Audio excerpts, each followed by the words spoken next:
Hello my dear students, good evening. This is Shakir Ahmad Wamiya. So आज का video हमारा solid state के ऊपर है, जहां पर हम लोग डिस्कस करेंगे about the non stoichiometric defect. Last day को मैंने दिखाया था स्टोइचियोमेट्रिक डिफेक्ट क्या होता है, वहां पर मैंने अच्छे से डिस्कस किया था vacancy defect, interesting defect, Schottky defect and Frenkel defect के बारे में। तो आज पहले मैं थोड़ा दिखाऊंगा आपको स्कॉटकी एंड फ्रैंकल डिफेक्ट के बारे में, क्योंकि ये दोनों डिफेक्ट बहुत ही इंपॉर्टेंट है एग्जाम पॉइंट्स ऑफ व्यू से, क्योंकि इसके रिलेटेड ही क्वेश्चन पूछे जाते हैं ज्यादातर। और यहाँ पर आज कुछ मैं कंडीशन दिखाऊंगा, कौन कौन सी कंडीशन में आपका कौन सा डिफेक्ट फॉलो करेगा, क्योंकि ये बहुत ही इंपॉर्टेंट है।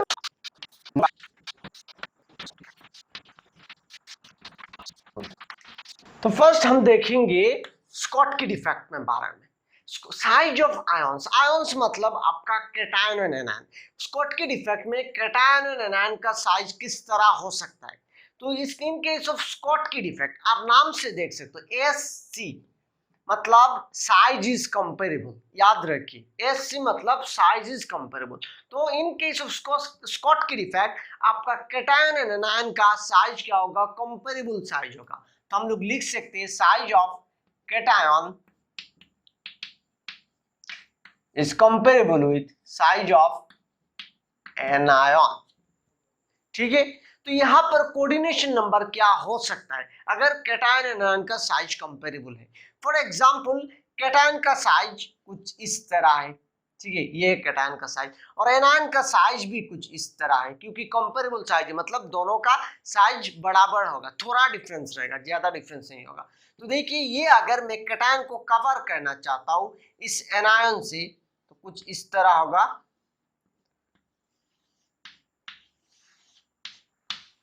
ठीक है। तो यहां पर मैं कैटायन का साइज थोड़ा स्मॉल ले रहा हूं, ठीक है, फिर एनायन से कवर कर रहा हूं, ठीक है। अभी यहाँ पर this one is comparable size, cation anion का दोनों का साइज कंपेरेबल है, और यहाँ पर कैटायन का साइज जो है वो है आपका स्मॉल और एनायन का साइज बड़ा है, मतलब हियर इट इज इनकंपेरेबल। तो इनकंपेरेबल से साथ एक बार कंपेयर करके देखते हैं, ठीक है। तो टोटल देखिए यहाँ पर कितना एनायंस, 1 2 3 4 5, मतलब इसका कोऑर्डिनेशन नंबर 5 है। और यहाँ पर देखिए 1 2 3 4 5 6 7, मतलब अगर आयंस का साइज कंपेरेबल होता है तो इसके सराउंडिंग में ज्यादा एटॉम्स रहेंगे। ऑब्वियसली अगर मैं एक लड्डू, इतना साइज का लड्डू लेता हूँ और उसको मैं डिस्ट्रीब्यूट करना चाहता हूँ, फॉर एग्जाम्पल 5 लोगों में वो लड्डू डिस्ट्रीब्यूट हो गया, ठीक है। फिर मैंने इतना साइज का एक लड्डू लिया, बड़ा साइज का, फिर अगर मैं उसी अमाउंट का डिस्ट्रीब्यूशन करना चाहता हूं पहले जैसे क्या, तो ऑब्वियसली यहाँ पर डिस्ट्रीब्यूशन ज्यादा होगा, ज्यादा लोगों में हम लोग बांट सकते हैं। तो यहाँ पर यहाँ का अगर कैटायन का साइज बड़ा होता है, एज कंपेरेबल होता है विथ एनायन, तो आपका कोऑर्डिनेशन नंबर क्या होगा, ज्यादा होगा। तो हम लोग लिख सकते हैं यहाँ पर हाई कोऑर्डिनेशन नंबर। फिर आपका फ्रैंकल डिफेक्ट आता। फ्रैंकल डिफेक्ट में क्या था, आपका कैटायन जो था वो वैकेंट होके किसी इंटरस्टेशियल पोजीशन में जाके ऑक्युपाई हो जाता था, इसको कहते थे हम लोग फ्रैंकल डिफेक्ट। तो यहाँ पर साइज ऑफ आयंस क्या हो सकता है, तो in case of Frenkel defect अब याद रखिए size of cation is much much less than size of anion. क्यों होगा ऐसा, क्योंकि वो कैटायन जो है वो वैकेंट होके, लेटिस पॉइंट से वैकेंट होके किसी एक इंटरस्टेशियल पोजीशन में जाके ऑक्युपाई हो रहा है। तो इंटरस्टेशियल पोजीशन में ज्यादा स्पेस नहीं रहता है। अगर स्मॉल साइज का कैटायन है then only it is possible, अगर स्मॉल साइज का कैटायन होता है तब जाके वो पॉसिबल होगा, अदरवाइज वो पॉसिबल बिल्कुल भी नहीं होगा। तो यहाँ पर हम लोग कह सकते size of cation is much much less than size of anion, मतलब एनायन का साइज बड़ा होगा। अगर एनायन का साइज बड़ा होता है एज कंपेयर टू कैटायन तो कुछ इस तरह होगा। तो यहाँ पर आप देख सकते हैं कोऑर्डिनेशन नंबर कम हो रहा है, तो ये लो होगा कोऑर्डिनेशन नंबर। फिर एग्जांपल्स, तो एग्जांपल्स में फर्स्ट देखेंगे स्कॉटकी डिफेक्ट का। तो स्कॉटकी डिफेक्ट में आप याद रखिए एग्जांपल्स में आता है आपका एल्काली हैलाइड्स, ठीक है, alkali halides are the examples of Schottky defect. तो यहाँ पर आपका NaCl होगा, KCl होगा, KBr, CHCl, और फ्रैंकल डिफेक्ट में आपका एग्जाम्पल में आएगा सिल्वर हैलाइड, तो लिख सकता हूं AgCl, AgBr, AgI and zinc oxide. Usually ये चारों देखने को मिलते हैं, ठीक है। तो आप ये एग्जांपल्स याद रखिए, ठीक है। याद रखिए स्कॉटकी डिफेक्ट में आपका साइज जो होता है वो कंपेरेबल, कैसे याद रखेंगे, SC मतलब साइज इज कंपेरेबल। तो कंपेरेबल साइज मतलब कैटायन एनायन का साइज कंपेरेबल। अगर कंपेरेबल होता है तो क्या होगा, कैटायन को कवर अप करने के लिए ज्यादा एनायन का जरूरत होगा, तो मतलब कोऑर्डिनेशन नंबर ज्यादा होगा, हाई। फिर आपका एग्जांपल्स में एल्काली मेटल आ गया NaCl, KCl, KBr, CHCl। फिर आपका फ्रैंकल डिफेक्ट, फ्रैंकल डिफेक्ट में आपका क्या होगा, कैटायन जो होगा, कैटायन का साइज छोटा होगा, क्योंकि कैटायन जो है वो वैकेंट होके अपना पोजीशन वैकेंट करके वो चला जा रहा है किसी इंटरस्टियल पोजीशन में। तो इंटरस्टियल पोजीशन में स्पेस ज्यादा नहीं रहता है, तो ऑब्वियसली जब साइज स्मॉल होगा तब जाके ऑक्यूपाई हो पाएगा अच्छे से। तो हम लोग यहाँ कह सकते हैं size of cation is much less than size of anion. तो अगर साइज छोटा है कैटायन का एज कंपेयर टू एनायन तो लो होगा, ऑब्वियसली लो होगा। और एग्जांपल्स होगा आप कुछ इस तरह AgCl, AgBr, AgI, ZnO। लेकिन यहाँ पर एक एक्सेप्शन है जो आपको याद रखना पड़ेगा, जो ये जो AgBr है both Schottky and Frenkel defect show करता है, ठीक है। आपका AgBr both Schottky and Frenkel defect show करता है। तो आपको ये याद रखना पड़ेगा कि यहाँ पर मैं नीचे लिख रहा हूं, ठीक है, AgBr shows both defect मतलब Schottky as well as Frenkel defect, ठीक है। तो देखिए साथ ही साथ नोट डाउन करिए, पेन एंड पेपर लेके बैठ जाइए, क्योंकि सिर्फ सुनने से काम नहीं होगा, सुनने से इधर सुनेंगे उधर निकल के चला जाएगा। तो साथ ही साथ नोट डाउन करिए, तब जाके फायदा होगा, पूरा फायदा मिलेगा। तो अभी हम लोग डिस्कस करेंगे about the non stoichiometric defect. तो यहाँ पर नाम से आप लोगों को पता लग गया होगा नॉन स्टोइचियोमेट्रिक डिफेक्ट क्या हो सकता है। तो नॉन स्टोइचियोमेट्रिक डिफेक्ट एक ऐसा डिफेक्ट है जहां पर आपका कैटायन एंड एनायन का proportions, ratio of proportions same नहीं रहेगा। तो due to some defect if their proportions of the cations and ion is changed, then we said that this is non-stoichiometric defect। तो यहाँ पर नॉन स्टोइचियोमेट्रिक डिफेक्ट जो होता है वो दो कैटेगरी में डिवाइड किया जा सकते हैं, एक है मेटल डेफिशिएंसी डिफेक्ट और दूसरा है मेटल एक्सेस डिफेक्ट। तो पहले हम डिस्कस करेंगे about metal deficiency defect. Metal deficiency defect, तो यहाँ पर नाम से पता लग गया होगा आपको, यहाँ पर मेटल क्या होगा, मेटल वैकेंट होगा, मेटल डिफिशिएंट होगा, ठीक है। सो फॉर एग्जांपल ये एक क्रिस्टल है,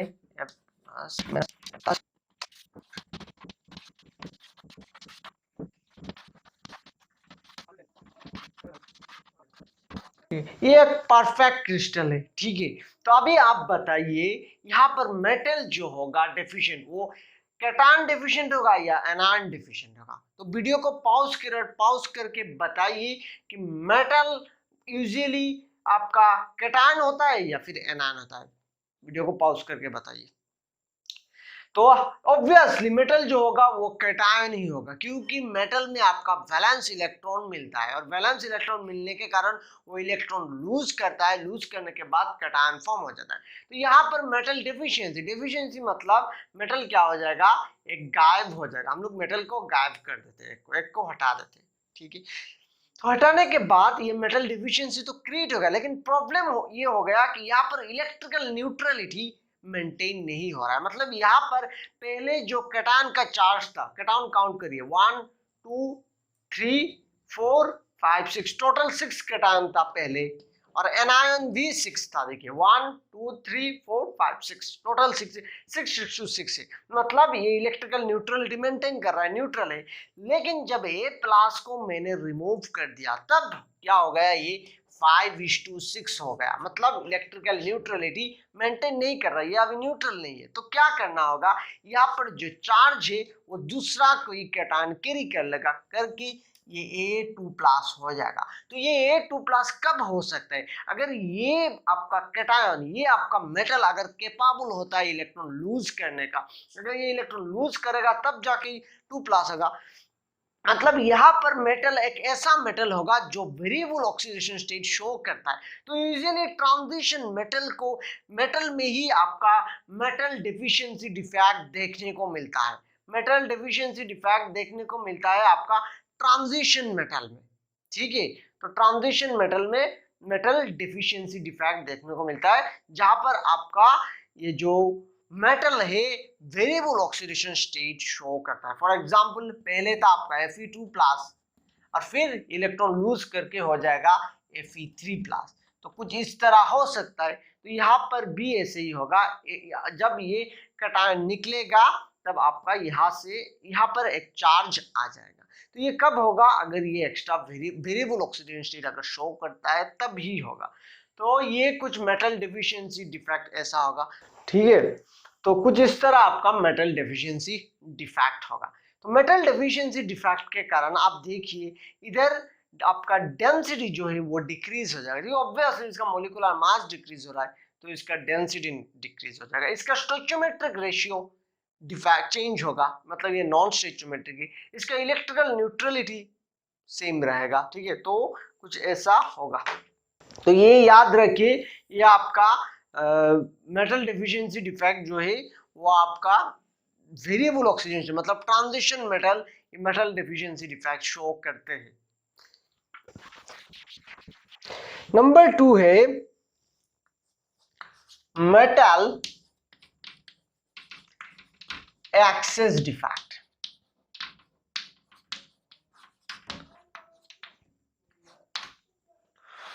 तो ये भी दो टाइप का हो सकता है मेटल एक्सेस डिफेक्ट, ठीक है। फॉर एग्जांपल ये एक क्रिस्टल है A+, B-, A+, B-, A+, B-, A+,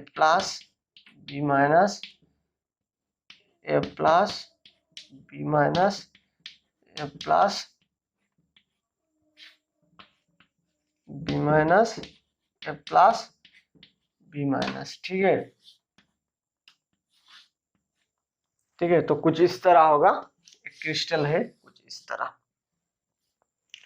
तो मेटल एक्सेस डिफेक्ट, तो एक्सेस कुछ इस तरह हो सकता है कि ये जो कैटायन है, एक एक्स्ट्रा कैटायन इंटरस्टेलर पोजीशन में ऑक्युपाई हो सकता है, ऑक्युपाई होके आपका मेटल जो है मेटल का नंबर्स इंक्रीज हो सकता है, तो मेटल एक्सेस डिफेक्ट हो जाएगा। या फिर ऐसा हो सकता है कि यहाँ से एक एनायन मिस्ड हो जाएगा, मिस होके इसका ओवरऑल जो स्टोइचियोमेट्री है डिस्टर्ब हो जाएगा, और ऑब्वियसली यहाँ पर मेटल का नंबर ज्यादा है तो मेटल एक्सेस डिफेक्ट होगा। तो दो तरीके का मेटल एक्सेस डिफेक्ट हो सकता है, एक जो by removal of anions from their lattice point, lattice point से अगर मैं एक एनायन को रिमूव कर देता हूं तब जाके एक डिफेक्ट क्रिएट हो सकता है, ठीक है।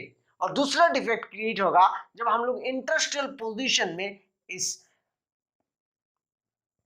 मेटल को अगर किसी मेटल को हम लोग इंटरस्टेलर पोजीशन में पुट कर देते तब मेटल एक्सेस डिफेक्ट हो सकता है, ठीक है।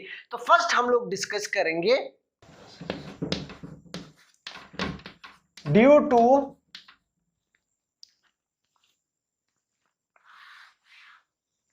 तो फर्स्ट डिस्कस करेंगे ड्यू टू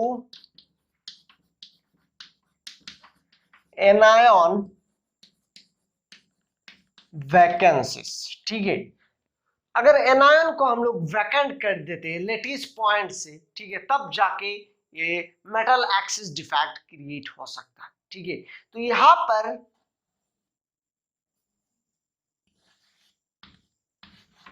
इस डिफेक्ट के कारण आपका जो ओवरऑल मॉलिक्यूलर मास है डिक्रीज हो रहा है, क्योंकि यहाँ से एनायंस वैकेंट हो रहा है तो उसका मॉलिक्यूलर मास ऑब्वियसली डिक्रीज हो जाएगा।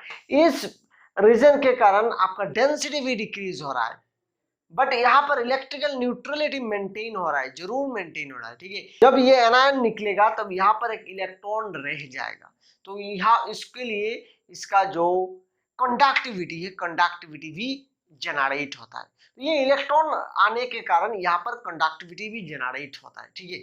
तो ड्यू टू एनायन वैकेंसीज, तो एग्जांपल है आपका for example NaCl। NaCl shows white color at room temperature। NaCl आपको पता है सोडियम क्लोराइड, ठीक है। सोडियम क्लोराइड जो है वो उसका कलर व्हाइट है, रूम टेम्परेचर में उसका कलर व्हाइट है। लेकिन इसको अगर सोडियम क्लोराइड को, ये है सोडियम क्लोराइड आपका, ये है सोडियम क्लोराइड फॉर एग्जांपल, ये NaCl का क्रिस्टल है, ठीक है। तो जब NaCl का क्रिस्टल को हम लोग सोडियम वेपर्स में पास करेंगे, यहाँ पर सोडियम वेपर्स है, सोडियम Na, सोडियम वेपर्स में अगर इस सोडियम NaCl क्रिस्टल को हीट करते हैं तब क्या होगा, तब यहाँ से जो Cl है, Cl माइनस इस सोडियम के साथ रिएक्ट करेगा। तो यहाँ से आपका सोडियम जो है, सोडियम 1 इलेक्ट्रॉन लूज करेगा, लूज करके Na प्लस हो जाएगा, और ये Na प्लस एक Cl माइनस के साथ रिएक्ट करेगा, रिएक्ट करके अपने साथ डिफ्यूज्ड कर लेगा, मतलब यहाँ पर सरफेस में Cl माइनस डिफ्यूज्ड हो जाएगा, और यहाँ से जो इलेक्ट्रॉन है वो इलेक्ट्रॉन यहाँ से यहाँ चला आ जाएगा, यहाँ से यहाँ पर आ जाएगा। And due to this electron, इस इलेक्ट्रॉन रहने के कारण आपका कलर्ड प्रॉपर्टी शो होता है। इसको ऑल्सो कहते हैं एफ सेंटर। एफ सेंटर मतलब फेब सेंटर और कलर्ड सेंटर, ठीक है। तो ये इलेक्ट्रॉन होल जनरेट होने के कारण और इस होल में इलेक्ट्रॉन आने के कारण आपका कलर्ड जनरेट होता है, ठीक है। सो ये मेन रीजन है आपका मेटल एक्सिस डिफेक्ट में कलर जनरेट क्यों होता है। कलर जनरेट होता है बिकॉज यहाँ पर इलेक्ट्रॉन आ जाता है, इस होल में इलेक्ट्रॉन आने के कारण, इस होल इलेक्ट्रॉन के कारण आपका कलर जनरेट होता है। और एक आपका यहाँ पर रीजन है, यहाँ पर ये जो NaCl क्रिस्टल होगा, NaCl, ये फिर पैरामैग्नेटिक कैरेक्टर शो करेगा ड्यू टू दिस इलेक्ट्रॉन, ये इलेक्ट्रॉन रहने के कारण paramagnetic. NaCl does not shows paramagnetic, but NaCl when pass over sodium vapor then it shows paramagnetic character, ठीक है, तब जाके डिफेक्ट क्रिएट होता है। तो NaCl यूजुअली आपका व्हाइट कलर का रहता है, लेकिन जब इसको NaCl को सोडियम वेपर्स में पास करते, येलो इन सोडियम वेपर, जब सोडियम वेपर्स में इसको पास करते हैं तो वो येलो कलर शो होता है। Similarly KCl shows violet in color, violet in potassium vapor, ठीक है। पोटाशियम वेपर में आपका KCl वायलेट कलर शो होता है। फिर आपका ये LiCl, ये याद रखना होगा, LiCl shows pink colour in Li vapours, lithium vapours में आपका LiCl पिंक कलर शो होता है। रीजन सेम है, सेम आपका NaCl जब प्योर क्रिस्टल रहेगा NaCl तो यहाँ पर व्हाइट कलर रहेगा, कोई डिफेक्ट नहीं रहेगा। लेकिन जब इसको सोडियम वेपर्स में इसको हीट करेंगे तब ये Cl माइनस क्या करेगा, Na प्लस के साथ रिएक्ट करेगा, मतलब Cl इस सरफेस में डिफ्यूज हो जाएगा। तो ये स्पेस में क्या हो जाएगा, वैकेंट क्रिएट हो जाएगा। इस वैकेंट स्पेस में मतलब होल्स क्रिएट हो जाएगा और इस होल में आपका इलेक्ट्रॉन ऑक्युपाई हो जाएगा। And due to this electron colour will be generate, due to this electron paramagnetic character will generate, paramagnetic character भी जनरेट हो जाएगा। फिर आपका जो ओवरऑल डेंसिटी है, ओवरऑल डेंसिटी भी आपका डिक्रीज हो जाएगा, क्योंकि मोलिकुलर मास डिक्रीज हो रहा है तो ओवरऑल डेंसिटी डिक्रीज हो जाएगा। इलेक्ट्रिकल न्यूट्रलिटी फिर मेंटेन हो रहा है, यहाँ पर इलेक्ट्रिकल न्यूट्रलिटी ओके। देखिए आप प्लस कितना है, 1 2 3 4 5 6 और माइनस देखिए anions 1 2 3 4 5 6, plus charge and minus charge आपका सेम है, तो न्यूट्रलिटी सेम हो रहा है, मेंटेन हो रहा है।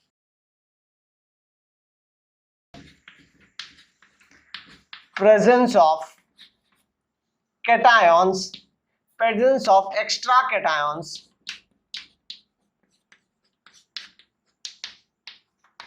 in interstitial position, तो ये मेटल एक्सिस डिफेक्ट क्रिएट हो सकता है मेटल अगर इंडस्ट्रियल पोजीशन में चला आता है, ठीक है। तो मेटल अगर इंडस्ट्रियल पोजीशन में चला आएगा तो ऑब्वियसली मेटल का साइज क्या होगा, छोटा होगा। क्योंकि इंडस्ट्रियल पोजीशन में वैकेंट स्पेस थोड़ा रहता है, तो ये थोड़ा स्पेस में स्मॉल साइज का ही कोई कैटायंस आएगा। तो ये जो आपका डिफेक्ट होगा ये कुछ फ्रैंकल डिफेक्ट के साथ मैच होता है। तो कुछ एग्जांपल्स ऑफ फ्रैंकल डिफेक्ट आपका यहाँ पर ये डिफेक्ट शो करते हैं एट हाई टेम्परेचर, ठीक है। फॉर एग्जांपल जिंक ऑक्साइड ये डिफेक्ट शो करता है, ठीक है, अगर इसको जिंक ऑक्साइड को हीट करते हैं। तो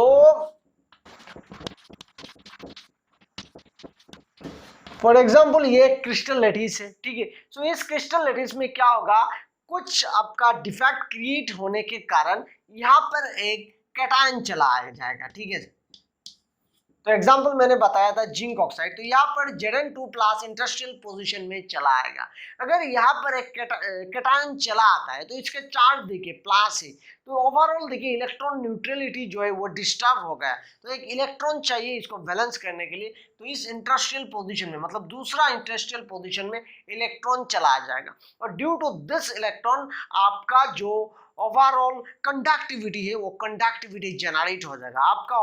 ये जो कंपाउंड्स है कंपाउंड्स कलर शो करने लगेंगे। तो ये जो जिंक ऑक्साइड है, zinc oxide shows colour at high temperature. Zinc oxide को हीट करने से आपका कलर्ड प्रॉपर्टी शो होता है जिंक ऑक्साइड में, ठीक है। तो ये रीजन है कि आपका जिंक जो है वो इंडस्ट्रियल पोजीशन में चला जाता है, और इसको बैलेंस करने के लिए एक इलेक्ट्रॉन का जरूरत होता है। तो ये इलेक्ट्रॉन यहाँ पर आता है, क्योंकि overall electron electrical neutrality maintain होना पड़ता है।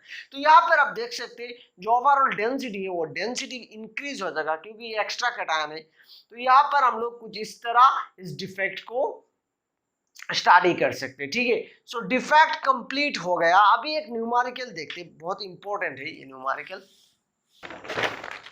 अच्छा, एग्जांपल्स कुछ इस तरह है। Iron oxide has formula Fe.94O।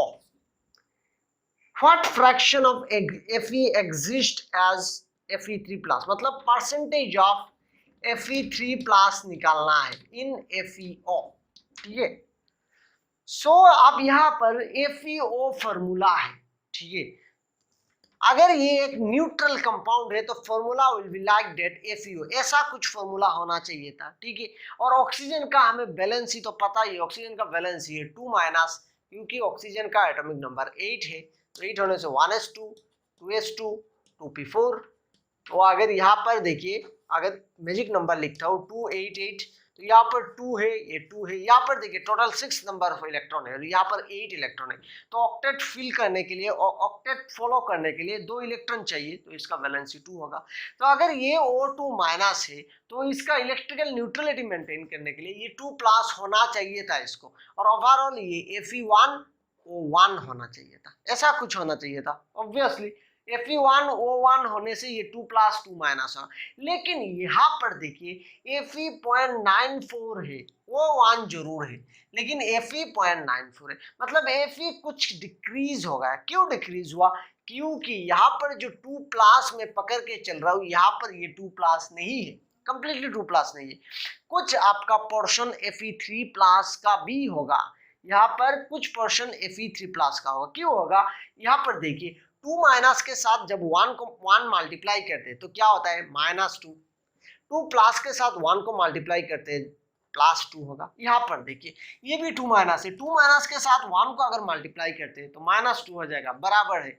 लेकिन यहाँ पर अगर 2+ है, 2+ के साथ अगर 0.94 को मल्टीप्लाई करते हैं तो 2- नहीं होगा, 2+ नहीं होगा। अगर 2+ नहीं हो रहा है तो इलेक्ट्रिकल न्यूट्रलिटी मेंटेन नहीं हो रहा है, तो मतलब यहाँ पर 2+ तो जरूर होगा, लेकिन कुछ पर्सन +3 का भी होगा। तो +3 होने से इसका 0.94 जो है वो एडजस्ट करके 1 में चला जाएगा, और ओवरऑल आपका +2 हो जाएगा। तो यहाँ पर हमें निकालना है कितना नंबर है Fe का, और ओवरऑल परसेंटेज निकालना है Fe3+ का Fe में, इस कंपाउंड्स में Fe3+ का परसेंटेज कितना है। तो यहाँ पर हम लोग इजी पहले फ्रैक्शन लिख देते हैं, Fe/O इज इक्वल्स टू, अच्छा यहाँ पर आयरन का देखिए रेशियो कितना है 0.94:1, तो मैं लिख सकता हूँ 94:100, ठीक है। कोई प्रॉब्लम है, कोई दिक्कत? देखिए अगर ऑक्सीजन ऑक्साइड अगर 1 होता है तो आयरन होगा 0.94, मैंने पकड़ा ऑक्साइड 100 है तो आयरन हो जाएगा 94। सिंपल है। तो यहाँ पर आपका जो ऑक्साइड के चार्ज है वो है 2- वैलेंस मैंने बताया, लेकिन Fe का चार्ज पता नहीं, मैं +x लिख रहा हूँ, ठीक है, कुछ भी हो सकता है Fe का चार्ज, ठीक है। तो ओवरऑल जो आपका नेगेटिव चार्ज होगा, देखिए 100 इंटू 2 -200, तो हम लिख सकते हैं total negative charge of oxide ion is equals to -200, ठीक है। मैंने क्या बोला, ये कंपाउंड एक इलेक्ट्रिकल न्यूट्रल है, ठीक है, मतलब ये इलेक्ट्रिकल न्यूट्रलिटी मेंटेन कर रहा है, क्योंकि ये मेटल डेफिशिएंसी डिफेक्ट फॉलो कर रहा है, और मेटल डेफिशिएंसी डिफेक्ट में आपका इलेक्ट्रिकल न्यूट्रलिटी फॉलो होता है। ओवरऑल सभी कंपाउंड में इलेक्ट्रिकल न्यूट्रलिटी आपका फॉलो होता है। तो ये अगर एक इलेक्ट्रिकल न्यूट्रल कंपाउंड है, अगर नेगेटिव चार्ज -200 है, तो पॉजिटिव चार्ज कितना होगा, ऑब्वियसली +200 होगा। As this compound shows electrical neutrality, so we can predict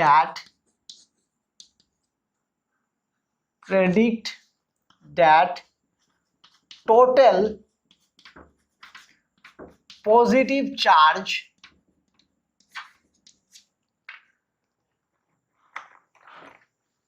of iron is equals to +200 होगा, ऑब्वियसली होगा, आपका टोटल +200 हो जाएगा। तो देखिए यहाँ पर इंप्लाइज, यहाँ पर देखिए मैंने चार्ज किस तरह लिखा था ऑक्साइड का, 2 इंटू 100 -200, ठीक है। तो यहाँ पर मुझे क्या करना है, आयरन का नंबर निकालना होगा। आयरन का नंबर, टोटल नंबर है 94, तो Fe3+ का नंबर कितना है, Fe2+ का नंबर कितना है, वो निकालना होगा पहले, फिर जाके मैं परसेंटेज निकाल सकता हूँ। तो यहाँ पर लिख रहा हूँ let number of Fe3+ is equals to x। अगर Fe3+ x होता है तो नंबर ऑफ Fe2+ क्या होगा, ऑब्वियसली 94 - x, क्योंकि टोटल 94 है, दोनों मिला के 94, तो Fe3+ अगर x है, Fe2+ हो जाएगा 94 - x। यहाँ पर हम लोगों ने ऑक्साइड आयंस क्या लिखा था, -2 इंटू 100 -200।